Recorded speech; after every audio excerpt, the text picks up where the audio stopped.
Hi everyone. তো আজকে আমি তোমাদের সাথে শেয়ার করছি আমার প্রিয় সয়াবিন আলু ডিম দিয়ে একটা তরকারি।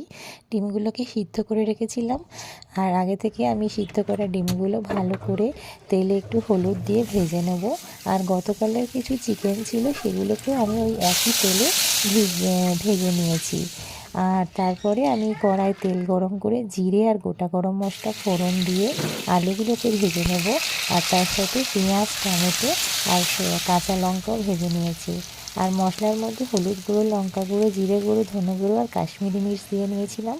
আর তার সাথে আদা রসুনের পেস্ট। এবার সয়াবিনগুলো দিয়ে দেবো, দিয়ে নুন আর চিনি পরিমাণ মতো দিয়ে ভালো করে নাড়াচাড়া করে নেবো। আর সব শেষে আমি সয়াবিন ভেজানো জলটা, গরম মশলা গুঁড়ো আর 1 চামচ ঘি দিয়েছি, যাতে আরও ভালো খেতে হয়।